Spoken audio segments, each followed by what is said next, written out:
I remember in 2020, I put out a video, Jokic is a fraud.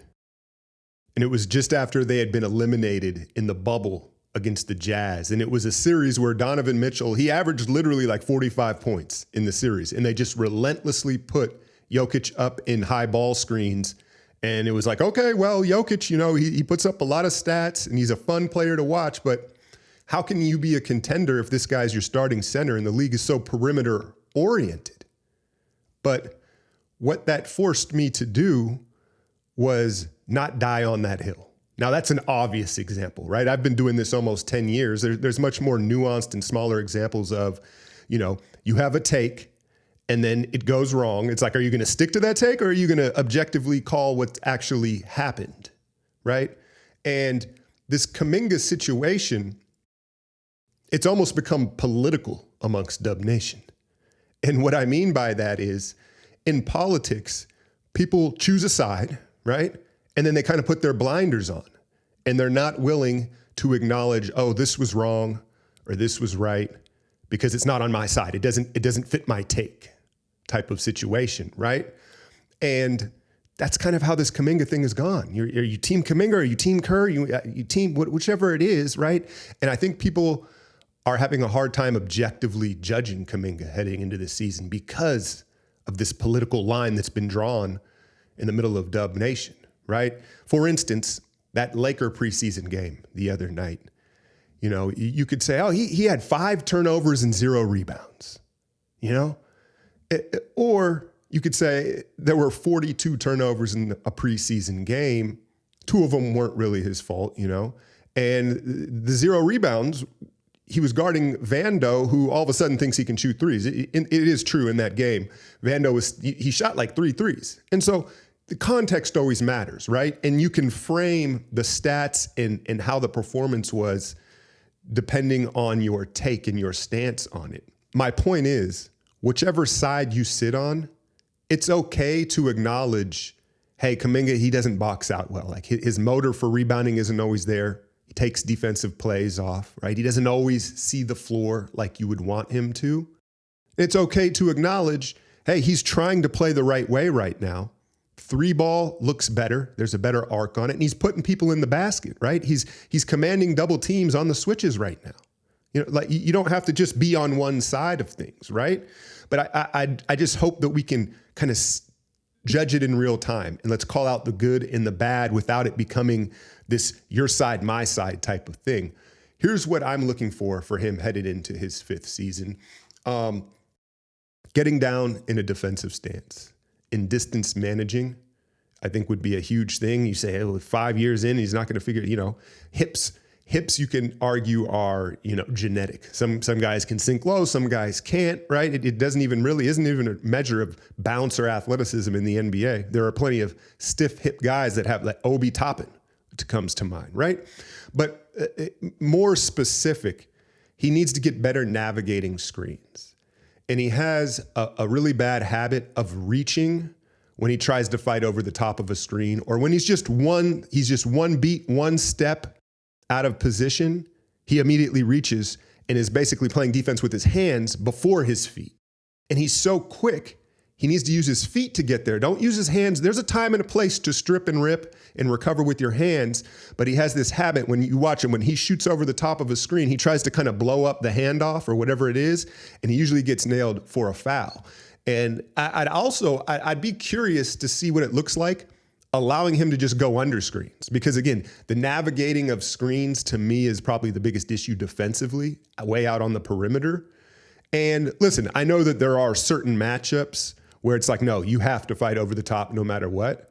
But with these handoffs and these actions that start well above the 3-point line, I'd be curious to see what it looks like for him to slide under. And with his athleticism and length, what that looks like, it may be a better fit for him, even if that's not like the team-wide policy in the matchup. I think they got to be a little more dynamic with that, right? But, you know, defensively, you know, I love the analogies and the fighting. He kind of reminds me defensively of a fighter who's super quick and athletic, so they don't keep their hands up, you know? And it's like you get it, but it only works until it doesn't. And so some of these fundamental things, I think he's just gotten away with because he's such a nuclear athlete, where it's like, if you just get you're a little more conservative and fundamental, I think it'll go a long way, especially with the foul trouble.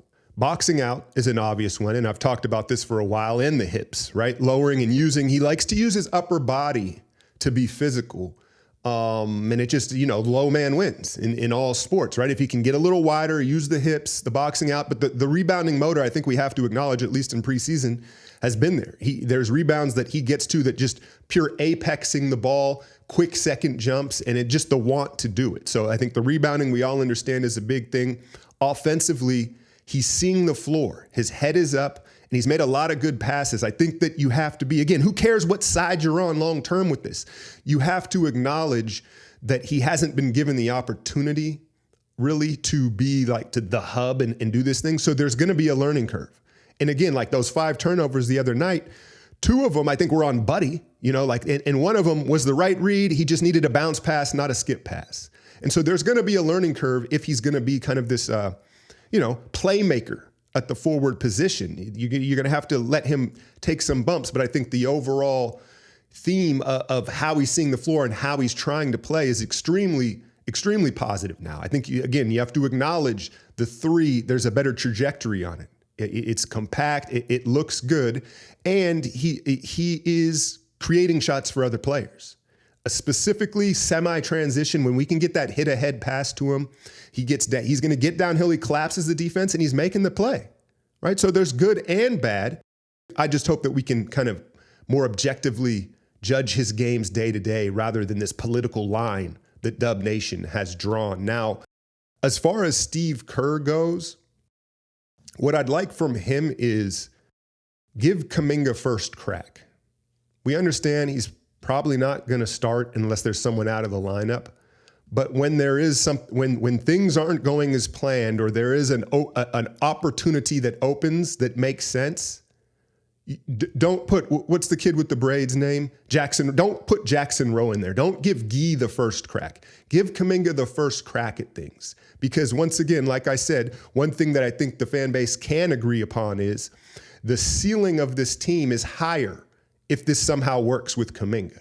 And so that's how it is. I don't think Kerr, coming into year 5, can treat him like this young guy, like, oh, I'm going to have a tight leash on you because we want to create these habits for you. Like, you didn't box out, you're out of here. Like, this is year 5. Some of the warts are just going to be the warts, but the offensive game and some of his strengths are growing as well. And so I just like to see Kerr give him first crack beyond the core 4, the vets, right? Of like, all right, let's see what you can do. If it's not working out, then fine, move on. But don't, that would be my ask. But yeah, man, I just thought that I'd speak on that because it's just so divisive, and I see people just want to make it big picture. Like, you can't say like, hey, Kaminga, if he gets his head up on his free throws, a little sooner. This is just a problem throughout basketball. He'd make more free throws, right? Or maybe bend the knees a little bit. And someone's like, well, it's always coming. And it becomes the big picture argument again. Like, let's get back to talking hoops and the good and the bad of all of these players. Lakers tomorrow night. I know y'all are excited, man. No LeBron, obviously. Now, Pods took that fall in the final preseason game that was, I've said this before, he's got to learn to make some business decisions out there. He's had a rough last few preseason games, and Moody is out with the calf strain. We know like how fickle these posterior chain injuries are, from the hamstrings to the calves, and then further down, right? That being said, I think you start Will Richard, right? Like everyone is enamored with Will and how he's ready to compete. He's ready to go as a contributor, right? Do you put him on Austin Reeves in this opening night matchup? And not only do I want it to happen, I think that that's what Kerr's going to do, because Steve, that's not out of pocket for him, as you know, right? In this tenure with this Warriors organization, I'm starting Zaza. Hey, he likes to kind of be contrarian sometimes with the starting lineup. And I don't even think that is this, but I think that it makes sense. And I think that this is a better way of putting it. He likes giving young guys a vote of confidence in that starting spot more so than veteran players. And so I'm looking for Will Richard to get his first NBA start in game 1 against the Los Angeles Lakers on national television. Now, will Austin Reeves quickly draw, 3 first-half fouls on him? Maybe, right? But that's what the depth is for. What else? I wanted to speak real quick on Gilbert Arenas because he was calling the Warriors cooked, and he said Jimmy Butler's not a real second option, is basically what he said. And it's unsurprising that Gil would have that take coming from a guy who never made anybody else better. Don't get me wrong, Gilbert Arenas, for those of you that are too young, was an absolute bucket. He was one of the best bucket getters of his era, but that's about all he did, right? And so he doesn't value the playmaking hub ability of Jimmy Butler. But I get where the doubters are coming from, like the age and like how is this all going to stay together through an 82-game grind? We're already, people are already banged up throughout the league. What I'll say is what I think the goal for this team should be the same one that it was a season ago. Get 6th seed and above, right? 6th seed and above. Now, can these expectations rise and after the first 20 games? Possibly. We'll see what the landscape of the league looks like and how things are meshing, right? But when you look at the Western Conference, you've got the defending champion Thunder. Denver has retooled and reloaded, and everybody kind of has them as the favorite now after OKC. You have to give the Wolves their respect of back-to-back Western Conference championships. Ant looks like he's ready for another step.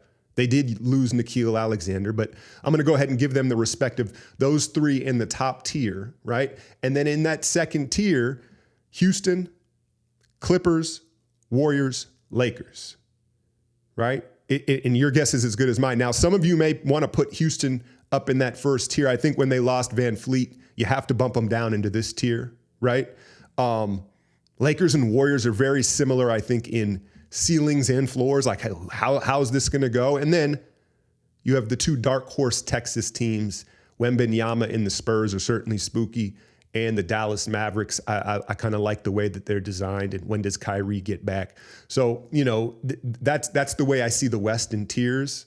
And I think that the goal is 6th seed or above, and then you see what matchup it is. I guess I'll add a little more context to it. You don't want it to come. We saw the cost of having to chase down the playoffs last year in that final 25 games. You want it to be comfortable. Ideally, right? It's 6th seed and above, and not everyone's going to have to go full throttle the final 10 days of the regular season. I'm getting way ahead of myself, but since season preview type of stuff right now, that's the way I see it. I'm excited for Will to get that start. And let's just judge Kuminga on basketball game to game. Good, bad, all of the above. Hit that like, share, and subscribe. I'm out, y'all.